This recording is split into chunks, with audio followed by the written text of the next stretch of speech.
Welcome to Palermo, the lively political and perhaps, although other cities will probably contest this, cultural capital of Sicily.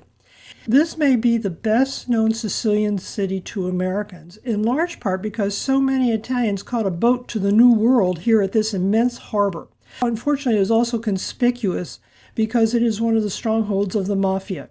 At its heart, the Mafia is an organized crime cartel which exists mostly to make money and has no problems using violence to do so. The organization is still active in this area, but there's a lot more to do and see here than just worry about the Mafia. The city has a lively music scene, an enormous cathedral, multiple markets, a Norman castle, a chapel, and much more. Today we're going to take a gander at the historic area of the city close to the port here on the Armchair Traveler.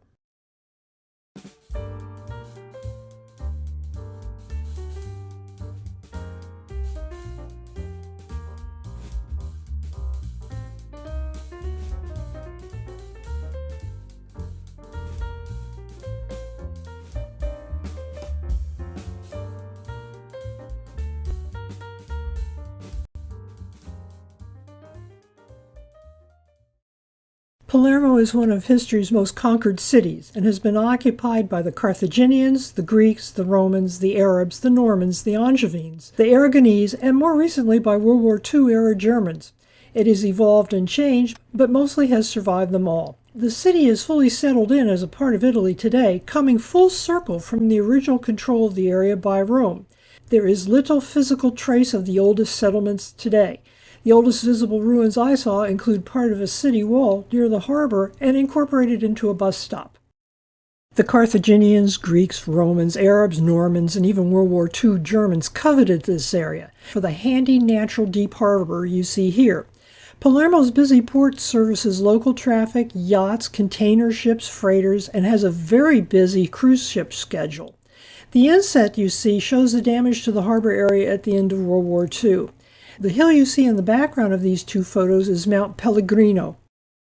Mount Pellegrino looks like a separate island when seen from the vantage point of the harbor as in this photograph, but it's actually a 600-odd foot tall hill facing eastward from the island toward the sea. Today the hill is a nature preserve with hiking trails and a shrine. The shrine celebrates Saint Rosalia, the patron saint of the city. Its nickname La Santuzza means the little saint. Rosalia was one of those innumerable virtuous, pious women elevated to sainthood in the Catholic Church. The details of her life, like those of most saints, are a little vague, but one story goes that she was a local girl, born into a Norman noble family that claimed descent from Charlemagne. She retired to a life as a hermit in a cave here on Mount Pellegrino, where she died alone in 1166 at the age of 36. During the 1624 visitation of a plague, Rosalia is said to have appeared to a sick woman and then to a hunter. She ordered them to bring her bones to Palermo and carry them in a procession throughout the city. After her bones were carried around the city 3 times, the plague ended.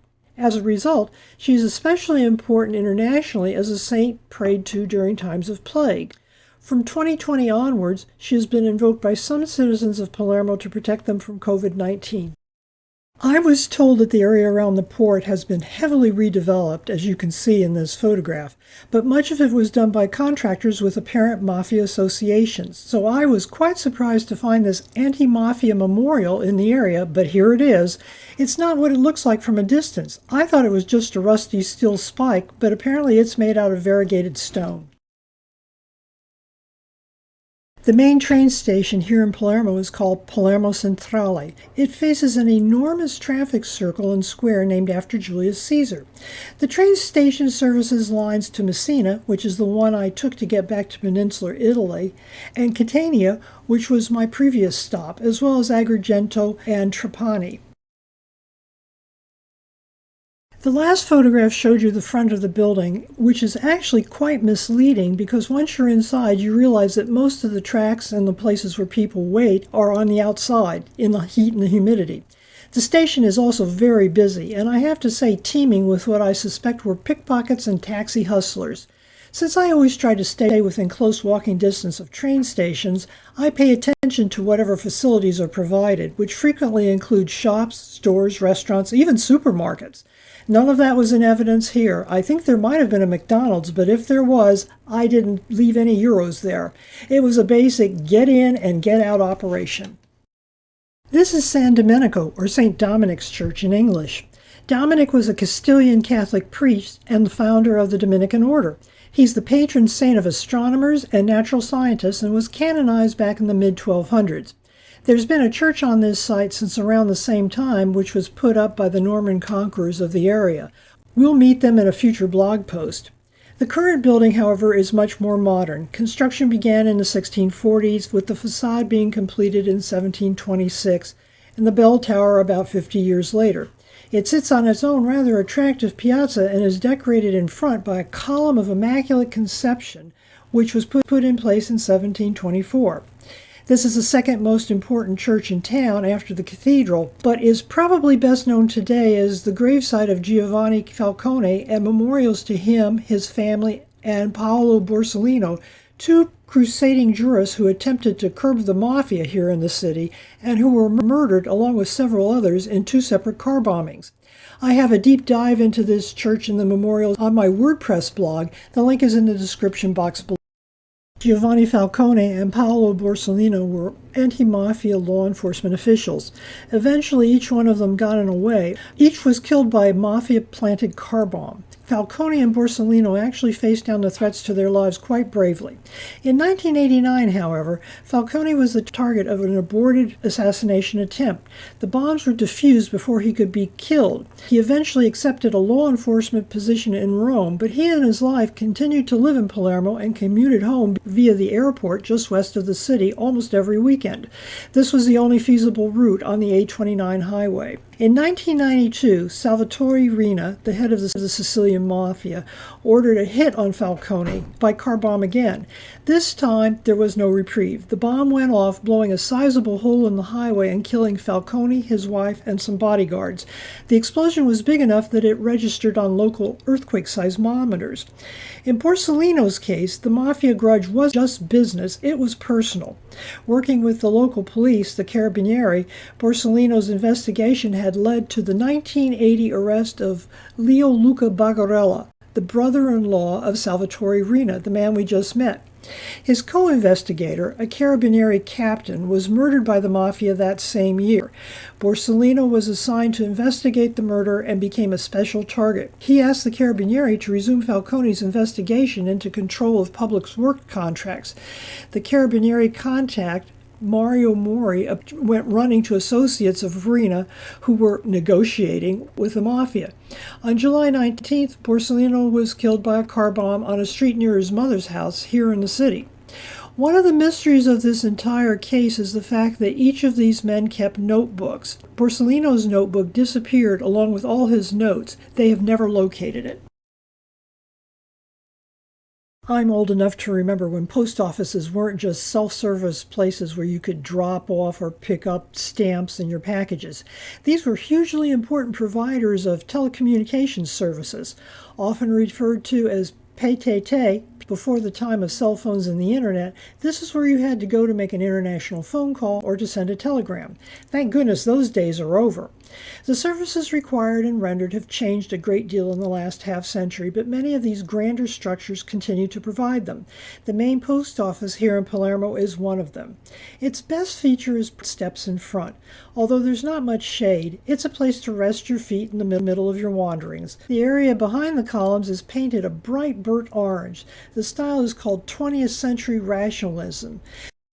The main opera house here in the city has an appropriately grand name, the Teatro Massimo Vittorio Emanuele Opera House, dedicated to King Victor Emmanuel II.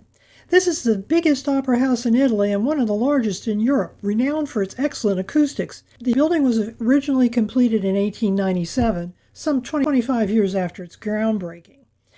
In 1974, officials closed the building for complete renovations.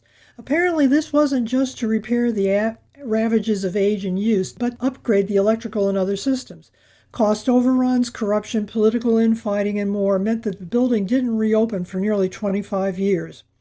The theater might look a bit familiar to you if you are a fan of the Godfather movies, since it is the scene of one of the most famous locations in the third episode. Porch and steps under that entryway were the setting for the famous assassination scene. In the movie, an aging Michael Corleone and his family were watching his son's performance in this theater. Afterwards, there was an assassination attempt on Corleone in which his daughter was hit. She dies in his arms on the step of the opera house. The monument you see to the side is to Giuseppe Verdi.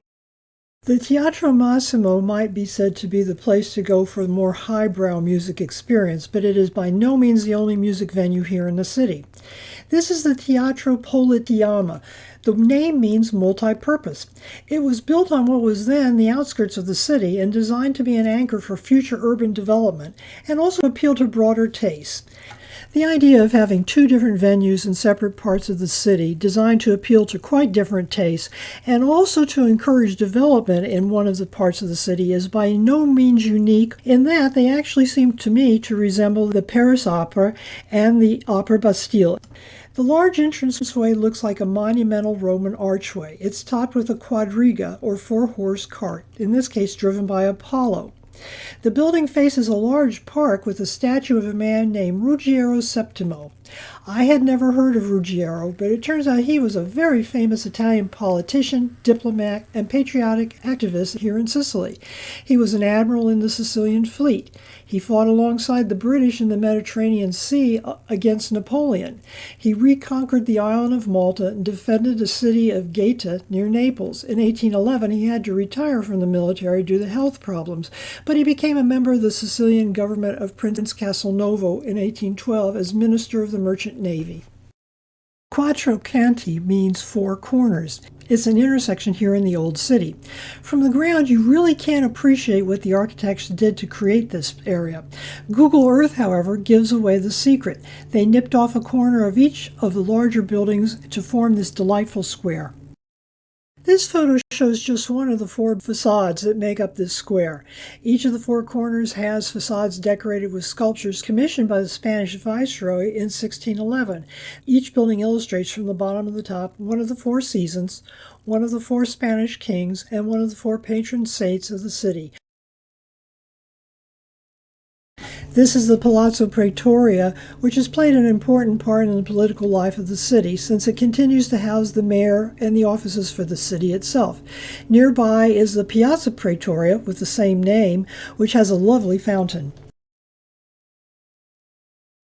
The square near the piazza is decorated with an absolutely stunning fountain, which, considering its size, has actually moved around quite a bit.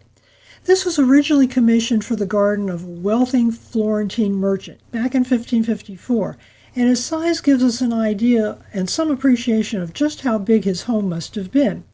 It included 48 statues as well as the basin.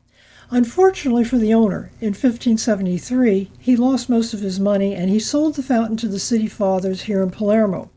The entire project was disassembled and shipped here, although some of the statues were damaged and others disappeared completely. Apparently, the local citizen was not pleased by this addition to the culture of their hometown. Their biggest complaint, as far as I can tell, was how much money was spent on this bit of art, which they considered a waste of civic funding. They also suspected that the entire transaction was somehow rife with corruption, with various kickbacks and bribes to go along with the official contracts, and all of it attributable to the city fathers who were housed in the palazzo behind it. The citizens had a second complaint, however, and that was the nude statues. Public attitudes both favoring and condemning nudity in art come and go, and at the time, apparently condemnation was in vogue. The citizens gazed at those half-naked statues and identified them with corrupt officials in their city hall. They referred to this as the Fountain of Shame, and the name stuck. These are just two of the figures on the fountain, which unfortunately were not labeled, so I've had to guess. I think the figure on the left might be Asclepius, although that's just a guess based on what I think are snakes around his knees. I'm on firmer footing with the figure on the right, who clearly has to be Bacchus, easily identifiable by the bunches of grapes he's holding. Thank you for joining me here in the first part of a walking tour of Palermo. Come back next time to learn about the Arab and Norman history of the town, to visit the fabulous Norman Palace and the Palatine Chapel, to tour the cathedral, and to meet a man who, in my opinion, is destined for sainthood here on The Armchair Traveler.